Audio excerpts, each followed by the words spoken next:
As we all know, diet plays a crucial role in managing chronic kidney disease. It's important to note that dietary recommendation may vary based on the stage of chronic kidney disease, individual health status, and other factors. In this article, we will know that researchers studied people with kidney problems, include several cases like end-stage renal failure and those who had received a kidney transplant. They wanted to find out if it's better for this patient to make overall changes to the diet, including lifestyle advice focusing on whole food. They compared this approach to the more common advice which targets specific nutrients alongside lifestyle change.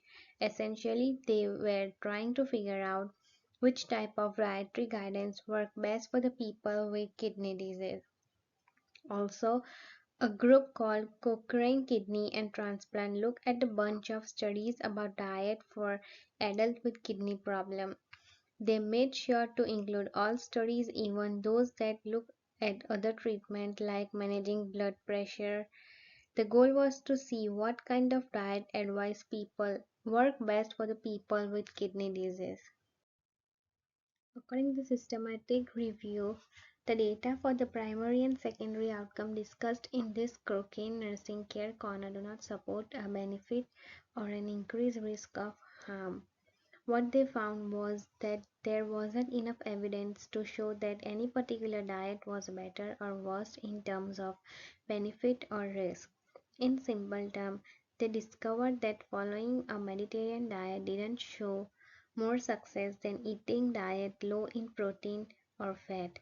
Also, getting advice on your diet, whether with or without specific nutrient details, didn't seem to be more helpful than regular treatment or following a low protein diet. To start with the second one, kidney insufficiency and nutrient based modulation of inflammation. In the United States, over 20 million people have a chronic kidney disease which can progress to end stage renal disease. Currently, over 300,000 persons in the United States have a end stage renal disease, with the majority receiving regular hemodialysis. People with the end stage renal disease encounter several challenges.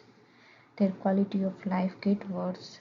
They become ill more frequently, spend more time in the hospital, and sadly, almost 20% of them die each year. These people are in a difficult circumstances. The second article, kidney insufficiency and nutrient-based modulation of inflammation. The death rate from cardiovascular disease is significant in person with chronic renal disease. People with kidney problems often face a serious risk of heart-related issue. This is because they commonly deal with inflammation and malnutrition at the same time, which are linked to a higher chances of death. Let me talk about how this combination of malnutrition and inflammation happens and how we can eat our diet and can potentially help improve the situation for people with kidney disease. We, we are not sure if eating specific food can definitely lower inflammation, even though studies on animals suggest that inflammation can be caused by not eating enough.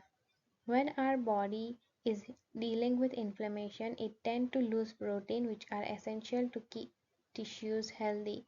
Unlike some substance in the body, protein can't sit around doing nothing. They have to be active. So it makes sense to counteract the negative effect of inflammation on nutrient by giving extra support through what we eat. Since eating by mouth is easiest and most preferred way, it could be a good idea to research and find ways to help people eat more, especially when inflammation is making them lose their appetite. Our meals may contain ingredients that cause our bodies to become more or less inflamed. Some special food components that help fight inflammation are called nutraceuticals. According to research, fish oil is like something supernatural in our diet. It contains EPA, which reduces inflammation. A research involving dialysis patients found that those who ate more fish had a decreased risk of death. There is Also borage oil, which comes from plant. It is high in gamma linolenic acid, which acts as an anti-inflammatory agent and is also beneficial to our blood vessels. So in short, eating fish and utilizing borage oil can be like having superheroes in our meals, fighting against disease. We know that improving kidney patients' diet can improve their health. However, previous research have a certain flaws. The researchers did not always use a large number of subjects, or they did not effectively organize the study. They did not always focus on the proper individuals, or they did not pay attention to what the patients were consuming. They also did not consider the patient's other health issues. As a result, we must conduct large scale research to better arrange things. We aim to determine if treating malnutrition in dialysis patients with low albumin levels can improve their condition. It is critical that these trials are done correctly so that we can receive excellent answers on how to treat these people. Hello, Professor. This is Brijesh Rabadia from Food and Nutrition Department. So today I'm gonna explaining my part of the assignment. It's about the chronic kidney disease. So let's start with my first PPT, first slide. It's about understanding chronic kidney disease. So over 10% of adults from worldwide suffer from CKD, it's chronic kidney disease, which can progress to end stage kidney disease.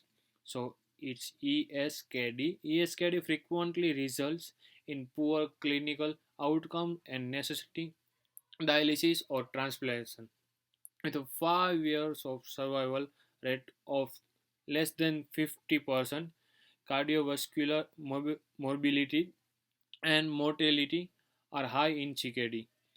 The subpar result of current dialysis emphasize the need for alternative methods.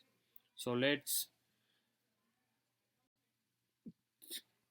on the second slide I'm gonna explain the dietary implementation for kidney health. In the United States, high dietary protein intake is linked to a higher risk of CKD onset and progression. Kidney health may be at risk from ketogenic diets because they are high in protein and animal fats. It is demonstrated that low protein diets (LPD) contains zero point 0.6 to zero point 0.8 g per kg per day preserve kidney function and lower the risk of ESKD. Plant-based diets have positive effects on kidney health and slow progression of chronic kidney disease. So yeah, that's about the second slide, and let's move to my last slide. It's all about the plant dominant low protein diet. It's PLADO and recommendation. So the basically PLADO provides protein sources. Those are at least 50% plant based, with we already discussed like zero point 0.6 to zero point 0.8 g per kg per day. It reduces nitrogenous compound medication synergy and modulation for gut derived toxins are some of the benefit of PLADO. The challenges are keeping an eye out for hyperkalemia and making sure you are eating enough.